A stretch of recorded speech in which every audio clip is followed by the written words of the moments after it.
La mega prisión del Salvador. El país entero era prisionero del miedo, hasta que se invirtió el orden. Para salvar a los inocentes, el Estado encerró al mal en un infierno de concreto y oscuridad.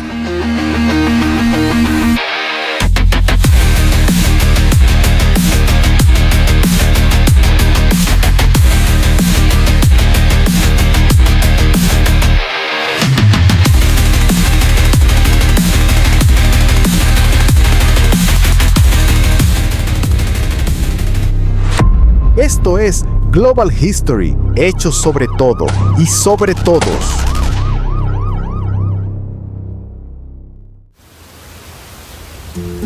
El Salvador, el país más pequeño de Centroamérica, conocido mundialmente como la Tierra de Volcanes. Un paraíso bañado por el Océano Pacífico. Una nación de gente acogedora, rica cultura y calles que hoy respiran una tranquilidad envidiable. Las playas atraen a turistas de todo el mundo. Las plazas públicas están llenas. El comercio palpita con las puertas abiertas y los niños juegan libremente bajo el sol. Visto desde afuera, es la imagen perfecta del éxito y la prosperidad en América Latina.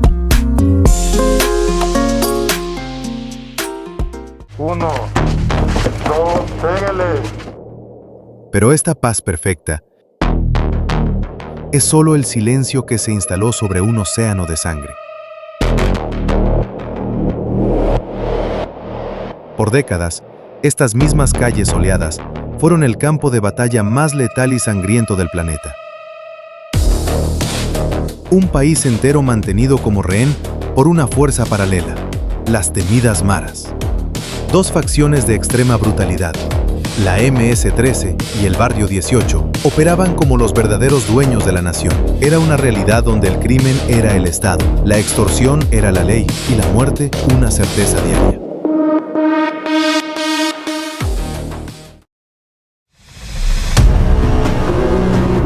Eso hasta la llegada de un joven presidente, Nayib Bukele, quien entendió que la única forma de combatir el terror absoluto era usando una fuerza estatal aún más implacable.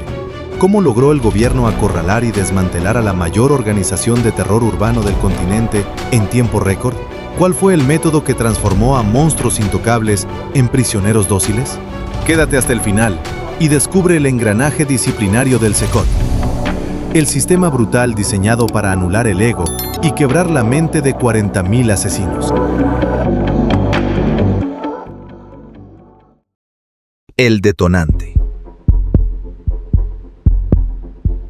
Para entender la monstruosidad de concreto en la que se convirtió el SECOT, es necesario volver al momento exacto en que se agotó la paciencia de toda una nación. Marzo de 2022. En un solo fin de semana, las maras decidieron demostrar quién mandaba realmente en el país.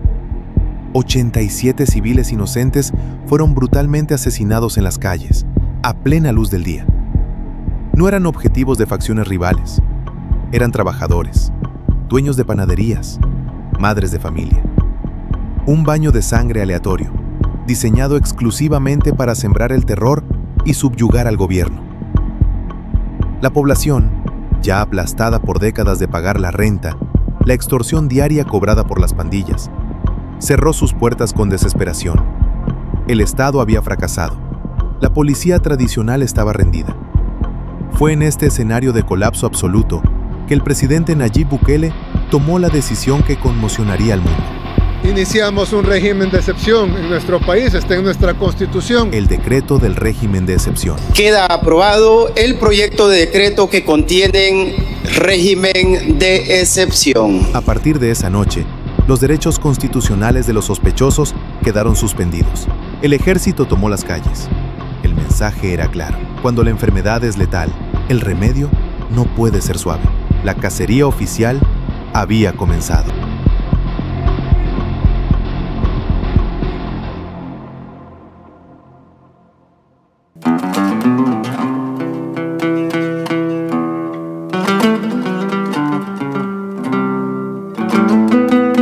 la noche a la mañana, la geografía del miedo se invirtió. Los barrios periféricos, antes controlados por barricadas de las pandillas, fueron invadidos masivamente por vehículos blindados y tropas de choque.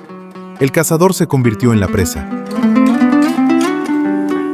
Y fue aquí donde el Estado usó el mayor símbolo de las maras en su contra.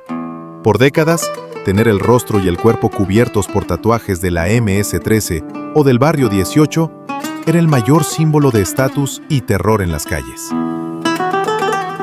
Pero justo al inicio de la operación, Bukele usó su mayor orgullo como una sentencia instantánea de condena.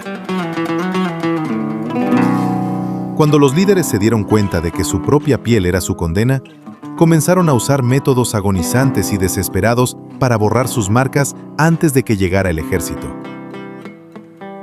Pero la inteligencia militar activó una táctica de rastreo que los tomó a todos por sorpresa. Y entenderemos cómo funcionó esta cacería en unos instantes.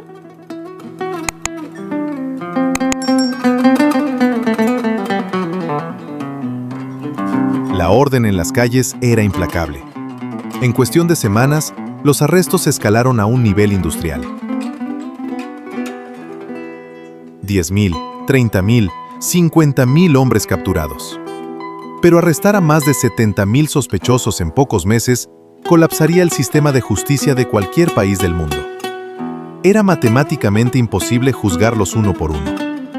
La maniobra legal que usó el gobierno para burlar esta matemática y aprobar arrestos masivos sin derecho a defensa conmocionó a los tribunales internacionales y cambió las leyes de El Salvador para siempre.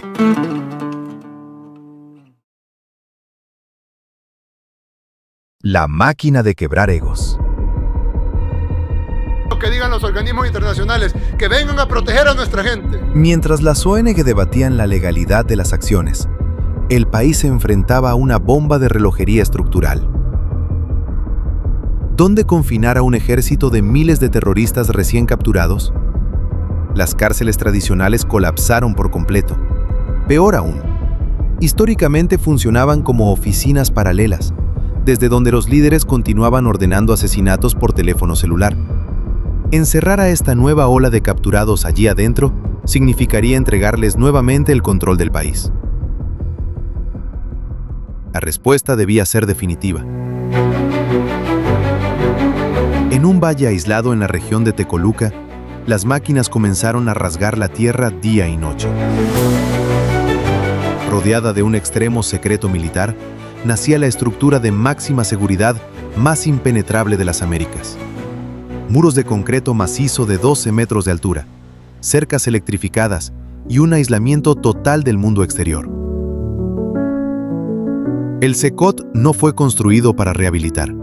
Fue diseñado para ser una bóveda de aniquilación del ego. Y es aquí donde el secreto de las calles salió a la luz. ¿Recuerdas aquella cacería desesperada donde las facciones se dieron cuenta de que la tinta en su piel era una sentencia de muerte?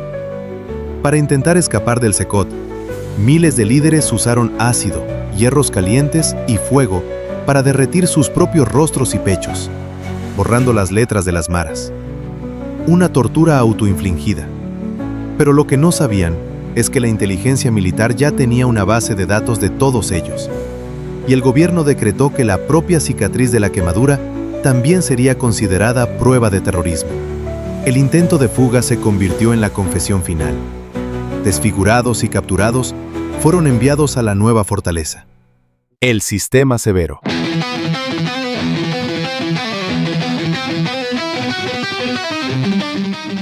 Con miles de hombres encerrados en el CECOT, la pregunta era obvia.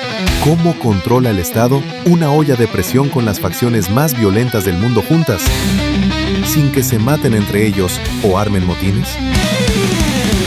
La respuesta comienza rompiendo una de las leyes más sagradas del crimen. En las calles, si un miembro de la MS-13 se cruzaba con uno del Barrio 18, el resultado era muerte instantánea. Pero dentro de estas celdas, el gobierno decidió aplicar una prueba de sumisión extrema. Enemigos mortales son obligados a compartir el mismo espacio, durmiendo a escasos centímetros de distancia. Si no se descuartizan allí dentro, no es por falta de odio, es porque el pavor al sistema superó su instinto de guerra. Pero ¿cómo construye el Estado un terror psicológico tan profundo como para paralizar el instinto asesino de estos hombres? El arma principal no es la fuerza física, sino la privación sensorial absoluta. Allí dentro no hay colchones. Las camas son planchas de metal frío. No hay patio con luz solar. No hay relojes. No hay visitas íntimas ni áreas de recreación. La luz artificial blanca permanece encendida las 24 horas del día, destruyendo la noción del tiempo en el cerebro del preso. Pero la regla más brutal es el silencio. En el Secot está prohibido gritar, cantar o siquiera susurrar entre las celdas. Cualquier intento de organización es castigado de inmediato, y el castigo es lo que realmente mantiene a estos monstruos con la cabeza baja. Quien rompe las reglas es arrastrado a la celda de castigo, un ambiente minúsculo y completamente oscuro, con una cama de cemento donde el preso es arrojado a confinamiento solitario durante semanas enteras, solo con un agujero en el piso para sus necesidades. El aislamiento es tan profundo que la mente humana comienza a alucinar. Es el pavor absoluto de la celda de castigo lo que transformó a antiguos reyes del crimen en prisioneros dóciles y enmudecidos. Pero hay un detalle que las cámaras del gobierno rara vez muestran. Alimentar y mantener a decenas de miles de presidiarios que nunca más volverán a trabajar es una fuga gigantesca de dinero público. ¿Por qué el ciudadano de bien debería pagar impuestos para mantener a quienes lo aterrorizaron por décadas? El Salvador encontró una solución cínica y económicamente implacable. El Estado proporciona solo lo mínimo indispensable para la supervivencia biológica. Todo lo demás, papel higiénico, jabón, ropa limpia y comida extra, tiene que pagarse. ¿Y adivina quién paga la cuenta? Las familias de los presos. El gobierno creó paquetes de suministros mensuales de $170. Si la familia no deposita ese dinero en el sistema de la prisión, el preso simplemente se queda sin los artículos básicos.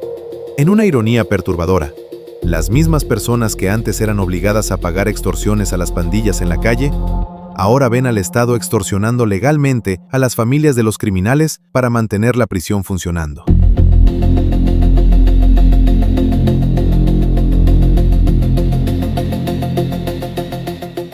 Puertas del infierno.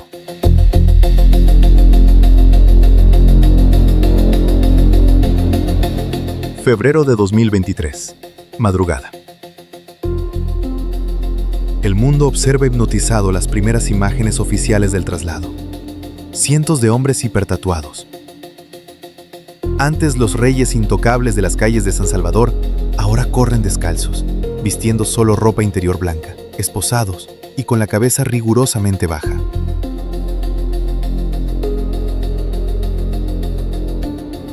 El silencio en la fila es sepulcral, roto únicamente por el sonido de las cadenas y los gritos de mando.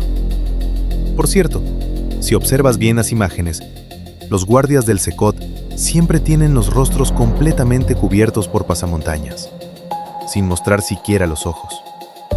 Esto no es solo para crear una apariencia intimidadora de escuadrón antidisturbios. Existe una orden de ejecución en el exterior que forzó esta regla extrema de anonimato entre los agentes. Cuando los primeros líderes de pandillas cruzaron las pesadas puertas de acero y fueron alineados en el pabellón 1, aún creían que podrían dominar el ambiente y controlar el sistema desde adentro, como siempre lo hacían. Pero había un detalle frío y calculado en la arquitectura de aquel pabellón que quebró su ego en menos de 10 minutos. A partir de ahí, los monstruos de las calles descubrieron que el verdadero terror había asumido la forma de concreto armado. La paz armada. Mientras decenas de miles de hombres se pudren bajo el silencio absoluto y las luces blancas del Secot, afuera de esos muros de 12 metros, el contraste es casi increíble. El país entero ha vuelto a respirar. En menos de 2 años, el resultado de la operación militar conmocionó al mundo. La tasa de homicidios se desplomó de ser la más alta del planeta a niveles estadísticamente irrelevantes. Hoy, El Salvador es el país más seguro del hemisferio occidental. Las fronteras invisibles que dividían los barrios, donde dar un paso en la calle equivocada significaba la muerte, simplemente desaparecieron. Los repartidores vuelven a circular por cualquier zona. El comercio nocturno renació.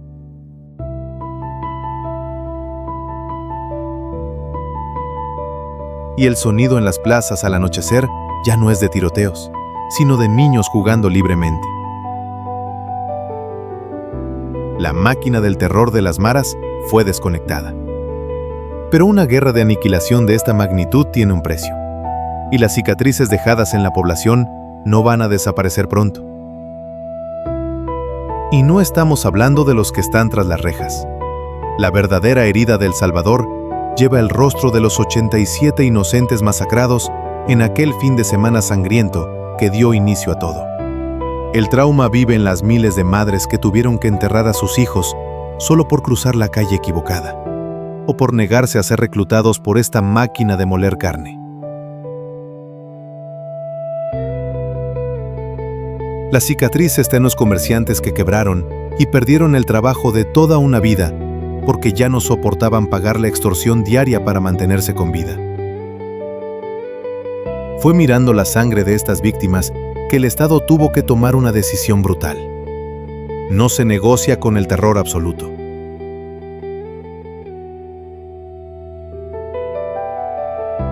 El crimen había destruido generaciones enteras y la sociedad salvadoreña entendió que la única forma de detener la hemorragia era usando el peso aplastante de la fuerza militar. El experimento de Nayib Bukele demostró una tesis fría e irrefutable. Para derrotar a un mal arraigado y letal, el Estado tuvo que transformarse en una fuerza aún más implacable que los propios criminales. La paz finalmente ha regresado a El Salvador. Una paz blindada, construida sobre el concreto y el silencio del Secot. El remedio fue severo y dejó a un país de luto por su pasado. Pero para una nación que se estaba desangrando hasta la muerte a manos del crimen, esta era la única salvación posible.